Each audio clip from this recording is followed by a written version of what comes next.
ሞት የመጨረሻው እውነት፣ ሁላችንም አንድ ቀን የምንቀምሰው ጽዋ።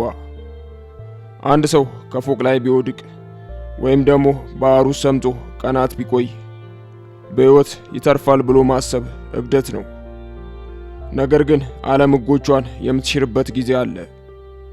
አንዳንድ ሰዎች ሞትን አይን ለአይን ተያይተው ሲኦልን ጎብኝተው በሕይወት ተመልሰዋል። ከ10,000 ሜትር ላይ ያለምንም ፓራሹት ወድቃ ስለተረፈችው ሴት ሰምታችኋል? ወይም ከባህር በታች ለ3 ቀናት ያህል ያለ ኦክሲጅን ስለኖረው ሰውስ? ዛሬ በቤኪ ቲዩብ የሰው ልጅ የመኖር ፍላጎት ምን ያህል ኃያል እንደሆነ የሚያሳዩ ሳይንስን ያስደነገጡ አስገራሚ የመትረፍ ታሪኮችን ይዘንላችሁ ቀርበናል። እስከ ቪዲዮ መጨረሻ አብራችሁን ቆዩ።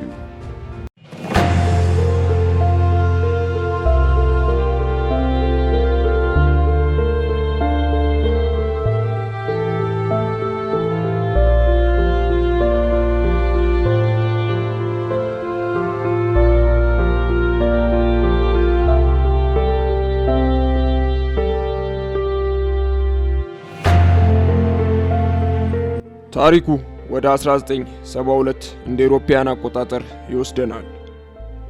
ቬዝና ቪሎቪች የተባለች የ22 ዓመቷ የበረራ አስተናጋጅ በዚያን ቀን መብረር አልነበረባትም። በስም መመሳሰል ምክንያት በስህተት ነበር ለዚያ በረራ የተመደበችው። አውሮፕላኑ 33,000 ጫማ ወይንም 10,000 ሜትር ላይ ያለ በሽብርተኞች የተጠመደ ቦምብ ፈነዳ። አውሮፕላኑ ሰማይ ላይ ተሰነጣጠቀ። ውድ ተመልካቾቻችን አስቡት፣ ከ10,000 ሜትር ላይ መውደቅ ማለት ከኤቨረስት ተራራ ጫፍ ላይ መወርወር ማለት ነው። ሁሉም ተሳፋሪዎች በአየር ግፊትና በፍንዳታው ሕይወታቸው አለፈ። ቬስና ግን በአውሮፕላኑ ጅራት ክፍል ውስጥ ተቀርቅራ በሰዓት 200 ኪሎ ሜትር ፍጥነት ወደ መሬት እየወረደች ነበር። ተአምሩ የተፈጠረው እዚህ ጋር ነው። አውሮፕላኑ ያረፈው በበረዶ በተሸፈነ ተራራ ላይ ሲሆን የዛፎች ቅርንጫፍ ፍጥነቱን አቀዘቀዘላት። ወዲያውኑ አልሞተችም፣ ነገር ግን በከባድ ሁኔታ ተጎድታ ነበር። የራስ ቅሏ ተሰንጥቋል፣ 3 የጀርባ አጥንቶቿ ተሰብረዋል፣ እግሮቿ ደቀዋል። ሆኖም ተረፈች። ከ27 ቀን ኮማ በኋላ ስትነቃ የጠየቀችው የመጀመሪያው ጥያቄ ሲጋራ አለ የሚል ነበር። እስከ ዛሬ ድረስ ያለ ፓራሹት ከዚያን ያለ ርቀት ወድቆ በመትረፍ የዓለምን ክብረ ወሰን በእጇ ይዛለች። ሁለተኛው ታሪካችን እስትንፋስ የሚሰርቅ ነው። ቦታው አትላንቲክ ውቅያኖስ። ናይጄሪያዊው ሃሪሰን ኦኬኔ በጀልባ ላይ ምግብ አብሳይ ነበር። ድንገት ማዕበል መጣና ጀልባዋ ተገልብጣ ወደ ውቅያኖሱ ጥልቀት ሰጠመች። ሁሉም የጀልባዋ ሰራተኞች ሞቱ። ሃሪሰን ግን ውሃ የማገባበት አንድ ትንሽ የአየር ኪስ ሽንት ቤት ውስጥ አገኘ። አሁን እስቲ ሁኔታውን አስቡት። በጨለማ ባህር ውስጥ በ30 ሜትር ጥልቀት ብቻውን። ቅዝቃዜው አጥንት ይሰብራል። ኦክሲጅን እያለቀ ነው። ከውጭ ደግሞ የሻርኮችና ሌሎች አሳዎች ድምፅ ይሰማል። የጓደኞቹ አስክሬን በዙሪያው ይንሳፈፋል። ሃሪሰን በዚህ ሁኔታ ውስጥ ለ60 ሰዓታት ማለትም ለ3 ቀናት ተቀብሮ ቆየ። ተስፋ ቆርጦ ሞቱን እየጠበቀ ነበር።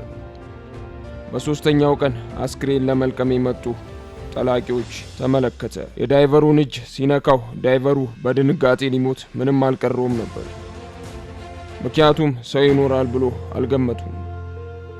ያ የተረፈበት ቅስፈት በካሜራ የተቀረጸው ቪዲዮ ዛሬም ድረስ ዓለምን ያስገርማል።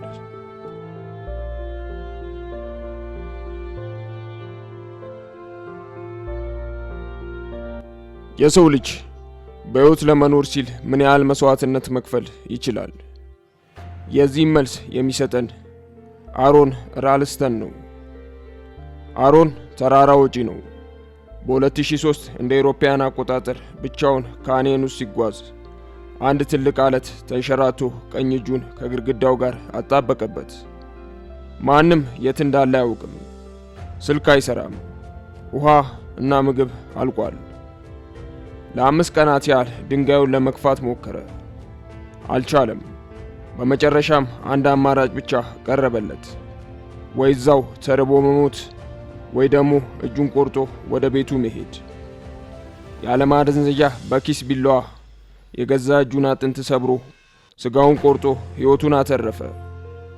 ደም እየፈሰሰው በገመድ ወርዶ ኪሎሜትሮችን ተጉዞ ሰዎችን አገኘ። ይህ ሰው ዛሬም በሕይወት አለ። ታሪኩም 127 hours ተብሎ ፊልም ተሰርቶለታል።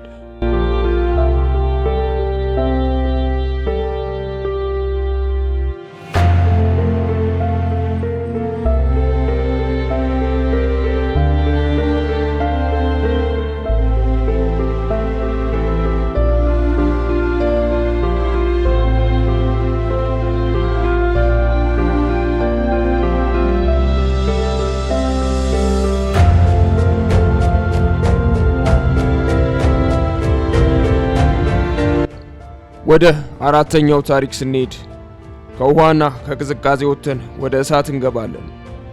ወደ ሳሃራ በረሃ።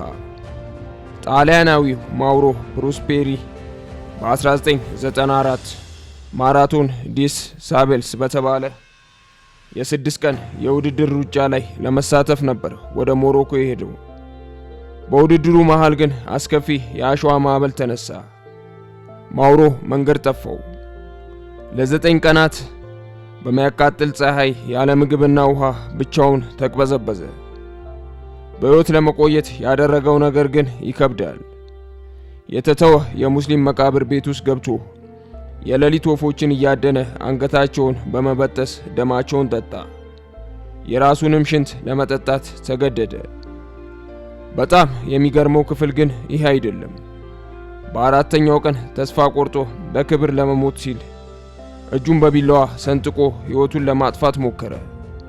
ነገር ግን በውሃ ጥም ምክንያት ደሙ በጣም ስለወፈረ ከሰውነቱ ሊፈስ አልቻለም። ሞት እንኳን እምቢ አለኝ አለ። በመጨረሻም 299 ኪሎ ሜትር ተጉዞ ወደ አልጄሪያ ድንበር በመድረስ ሕይወቱ ተረፈ። ዛሬም ድረስ ሞት እምቢ ያለው ሰው በመባል ይታወቃል።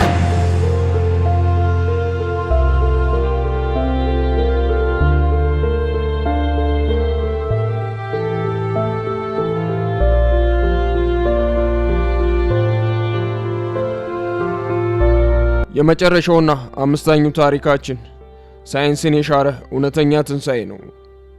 ቦታው የዓለማችን ጣራ ኤቨረስት ተራራ ነው። እንደ አውሮፓውያን አቆጣጠር በ1996 በተፈጠረው ታላቅ የአውሎ ነፋስ አደጋ ቤክዌዘርስ የተባለ ተራራ ወጪ እዛው በረዶ ላይ ወደቀ። አዳኞች ሲመጡ ሰውነቱ ደርቋል። አይኑ በበረዶ ተሸፍኗል። የልብ ምቱ አይሰማም። ሞቷል ብለው ትተውት ሄዱ። ለሚስቱም ባለቤትሽ አርፏል ተብሎ ተነገራት። ነገር ግን ያቺ በረዶዋማ ምሽት ካለፈች በኋላ ማንም ያላሰበው ነገር ሆነ። ሞቷል የተባለው ሰውዬ በድንገት አይኑን ገለጠ። እጆቹ እንደ ድንጋይ ደርቀው ነበር። ፊቱ በበረዶ ተበልቷል። ነገር ግን በውስጡ የነበረው የመኖር እልህ ቀሰቀሰው። ልክ እንደ ዞምቢ እያወራና እየተንገዳገደ ወደ ካምፑ ተመለሰ። ጓደኞቹ ሲያዩት ማመን አልቻሉም ነበር። አጋንንት ያዩ እስኪመስላቸው ደነገጡ። ቤክዌዘርስ ከዚያ አደጋ ቢተርፍም ሁለቱን እጆቹንና አፍንጫውን በውርጭ ምክንያት አጥቷል። ነገር ግን ዛሬም በሕይወት አለ። ዶክተሮች እሱን ከሞት ተመልሶ የመጣው ሰው ብለው ይጠሩታል።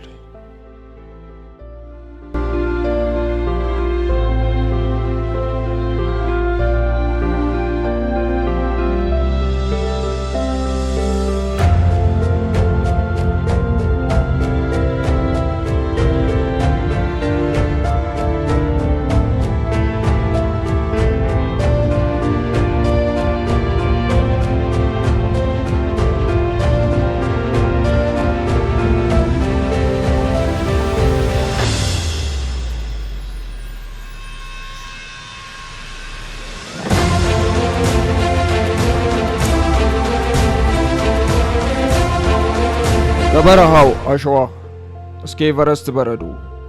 እነዚህ ሰዎች የሞትን በር አንኳኩተው አልገባም ብለው የተመለሱ ናቸው።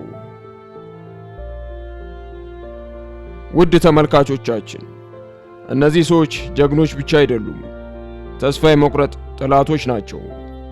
ቬስና ከሰማይ ብትወድቅም ለመኖር ታገለች። ሃሪሰን በጨለማ ባህር ውስጥ ብርሃንን ጠበቀ። አሮን ሕይወትን ለማግኘት አካሉን መስዋዕት አደረገ። የሰው ልጅ መንፈስ ምን ያህል ጠንካራ እንደሆነ ያስተማሩን ሕያው ምስክሮች ናቸው። ከነዚህ ታሪኮች የትኛው ይበልጥ አስደነቃችሁ? አስተያየታችሁን ኮሜንት ላይ አስቀምጡልን። ለቤኪ ቲዩብ አዲስ ከሆናችሁ ሰብስክራይብ በማድረግ ቤተሰብ ይሁኑ። በሌላ ቪዲዮ እስከምንገናኝ ቸርን ሰንብት።